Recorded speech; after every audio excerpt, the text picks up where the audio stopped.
Bonsoir la famille. Aujourd'hui, on va essayer de parler sur les PHP ainsi que des sites web. Ce qui fait le succès du site web aujourd'hui, c'est sa simplicité, sa facilité d'accès. Un internaute n'a pas besoin de savoir comment ça fonctionne concrètement.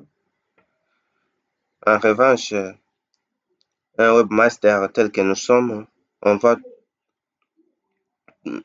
avant toute chose connaître les bases du fonctionnement d'un site web. Qu'est-ce qu'un serveur et aussi qu'est-ce qu'un client? Comment rendons nos sites dynamiques? Et que signifie PHP et aussi MySQL? Pas d'inquiétude. Cette première vidéo est là pour répondre à toutes ces questions et vous montrer que vous êtes capable d'apprendre à créer des sites web dynamiques en restant, en s'abonnant et en likant dans notre foyer ici intitulé PHP facile. Faites la différence entre site statique et dynamique. On considère qu'il existe deux types de sites web. Nous avons les sites web statiques et les sites web dynamiques. Découvrons les principes d'un site statique. Un site statique est réalisé uniquement à l'aide des langages HTML et CSS.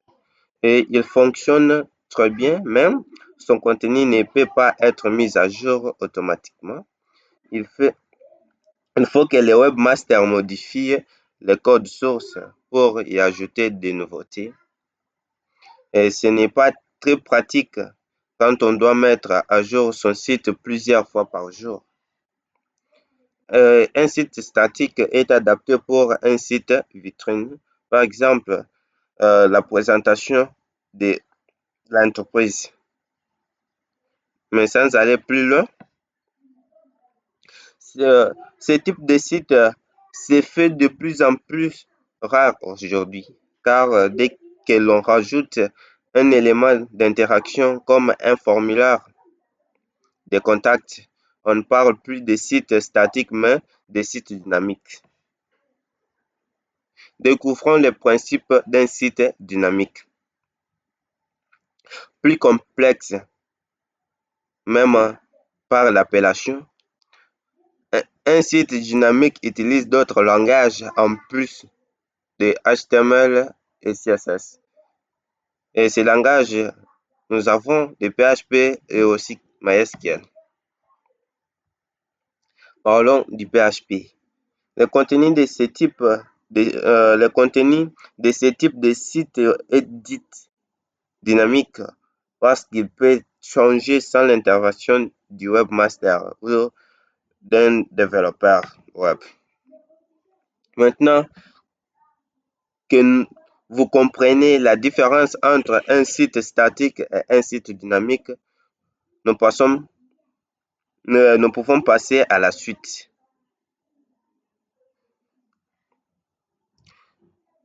Je vois la différence, mais au fond, comment ça fonctionne? C'est l'objet de la suite de cette vidéo. Comprenons le fonctionnement d'un site web. Lorsque vous voulez visiter un site web, vous tapez tout simplement son adresse dans le navigateur web, mais ne vous êtes-vous jamais demandé comment faisait la page web pour arriver jusqu'à vous? Il faut savoir qu'Internet est un réseau composé d'ordinateurs et ceux-ci peuvent être classés en deux catégories. Premièrement, les clients et les serveurs. Par rapport aux clients, ce sont des ordinateurs des internautes comme vous là, et votre ordinateur fait donc partie de la catégorie des clients et chaque client représente un visiteur d'un site web. Par rapport aux serveurs, ce sont des ordinateurs puissants qui stockent et délivrent des sites web aux internautes, c'est-à-dire aux clients. Et la plupart des internautes n'ont jamais vu un serveur de leur vie. Pourtant, les serveurs sont indispensables au bon fonctionnement du web. Vous avez envie de savoir plus sur ce? Abonnez-vous, likez et laissez-moi un commentaire. Je vous envoie les liens de téléchargement. En résumé, votre ordinateur est appelé le client, tandis que l'ordinateur qui dédie les sites web est appelé le serveur. Comment les deux communiquent-ils? C'est justement là que se fait la différence entre un site statique et un site dynamique. Consultez un site statique. Lorsque vous vous rendez sur un site statique, c'est très simple. Cela se passe en deux temps. Les clients demandent au serveur à avoir un site, à avoir une page web et le serveur lui répond en lui envoyant la page réclamée. La communication est donc plutôt basique. Par exemple, bonjour, je suis le client, je voudrais voir cette page web. Là, le serveur n'a pas aussi le choix de faire autre chose. Il dit, tiens, voilà la page que tu m'as demandé. Sur un site statique, il ne passe rien d'autre. Le serveur stocke des pages web et les envoie au client qui les lui demande sans les modifier. Consultez un site dynamique. Lorsque vous consultez un site dynamique, il y a une étape intermédiaire. La page est générée avant d'être envoyée aux utilisateurs ou bien aux clients. Qu'est-ce que ça veut dire par rapport aux générations? Eh bien, il y a une étape supplémentaire et elle se situe entre les deux étapes de base. Par rapport au site statique, on avait deux étapes, mais maintenant c'est trois. Nous avons les clients qui demandent au serveur avoir une page web et le serveur prépare maintenant. On n'envoie pas directement, on prépare la page principalement pour les clients. Là où on parle de la génération.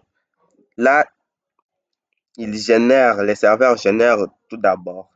Et le serveur, après avoir généré la page, il lui envoie, il l'envoie maintenant au client. La page web est générée chaque fois qu'un client la réclame. C'est précisément ce qui rend les sites dynamiques, donc vivants. Le contenu d'une même page peut changer d'un instant à l'autre. Et c'est comme cela que certains sites parviennent à afficher par exemple votre pseudo sur toutes les pages. Étant donné que le serveur génère une page à chaque fois qu'on lui en demande, il peut la personnaliser en fonction des goûts et des préférences du visiteur. Exploitons maintenant les langages du web. Lorsqu'on crée un site web, on est amené à manipuler non pas un, mais plusieurs langages. En tant que webmaster, il faut impérativement les connaître. Utiliser les HTML et CSS pour un site statique et de nombreux langages ont été créés pour produire des sites web. Deux d'entre eux constituent une base incontournable pour tous les webmasters. Premièrement, nous avons le HTML, qui est un langage de base des sites web, simple à apprendre et il fonctionne à partir de balises. Et nous avons aussi les CSS, qui est le langage de mise en forme des sites web, alors que le HTML permet d'écrire le contenu de nos pages web et de les structurer. Le langage CSS est là aussi pour s'occuper de la mise en forme et de la mise en page. C'est en CSS que l'on doit choisir comment, notamment la couleur, la taille des menus et bien d'autres choses encore. Ces langages sont la base de tous les sites web.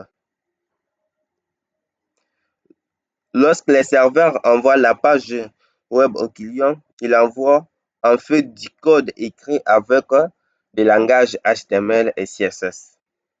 Le problème, c'est que lorsqu'on connaît seulement les HTML et CSS, on ne peut produire que des sites statiques et non des sites dynamiques. Pour ces derniers, il est nécessaire de manipuler d'autres langages en plus de HTML et CSS. C'est par là que nous ajoutons des PHP et MySQL pour rendre un site dynamique. Quel que soit le site web que l'on souhaite créer, HTML et CSS sont donc indispensables, ça ne peut pas manquer. Cependant, ils ne suffisent pas pour réaliser des sites dynamiques, il faut les compléter avec d'autres langages. Et c'est justement tout l'objet de cette vidéo. Vous allez apprendre à manipuler PHP et MySQL pour réaliser un site web dynamique. Parlons maintenant de PHP. C'est un langage que seuls les serveurs comprennent et qui permet de rendre nos sites dynamiques. Et c'est PHP qui génère la page web comme on l'avait dit. Et ce sera le premier langage que nous découvrions dans notre apprentissage sur cette chaîne. Le langage PHP peut fonctionner seul, mais il ne prend vraiment de l'intérêt que s'il est combiné à un outil tel que MySQL. Et MySQL est ce qu'on appelle un système de gestion de base de données, en abrégé SGBD. Pour faire simple, son rôle est d'enregistrer des données de manière organisée afin de vous aider à les retrouver facilement plus tard.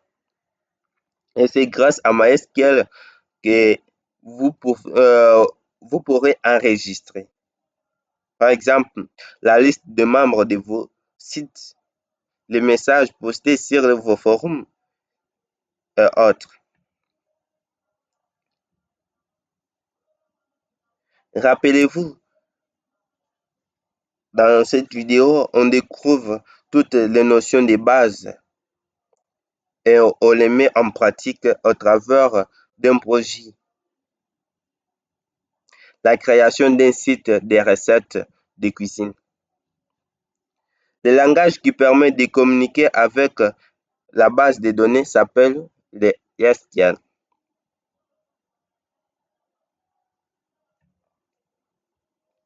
PHP et MySQL sont disponibles gratuitement sous des licences open source.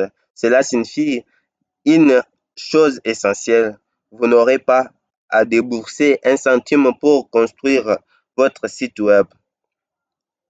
Oublions pour le moment MySQL et concentrons-nous sur le PHP. Les clients sont incapables de comprendre le code PHP et ils ne connaissent que les HTML et les CSS. Et c'est le serveur est capable de les lire. Le rôle de PHP est justement de générer du code HTML, code qui est ensuite envoyé au client de la même manière qu'un site statique, comme le montre, comme on l'avait dit par rapport au site dynamique.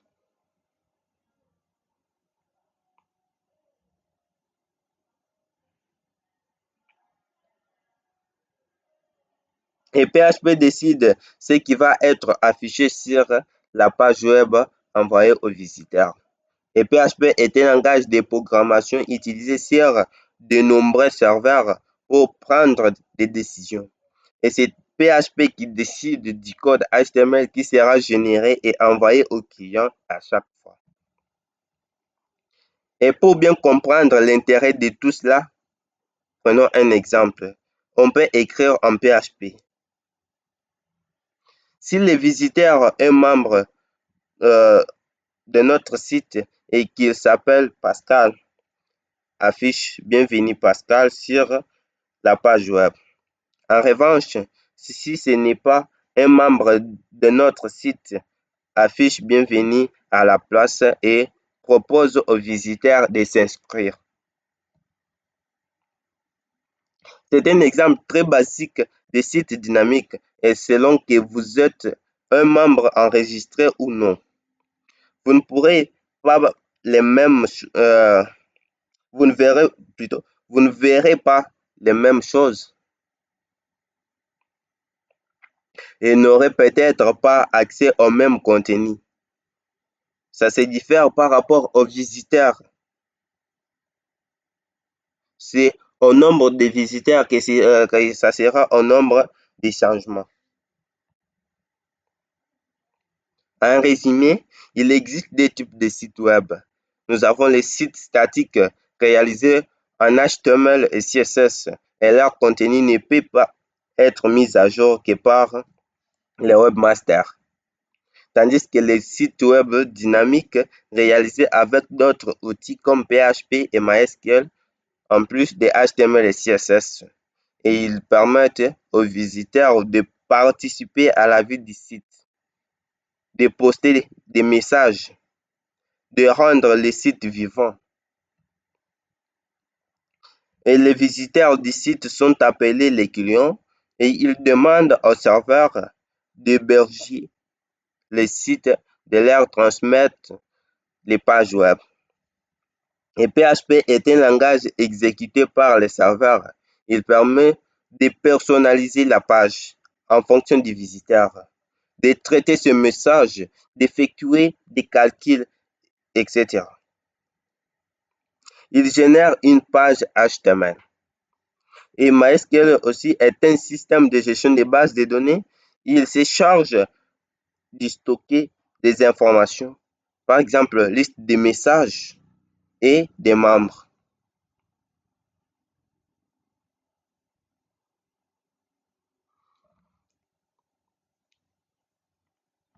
Pour rester connecté et vous aurez des suites parce que maintenant on va entamer euh, l'environnement de travail. Ciao, à la prochaine.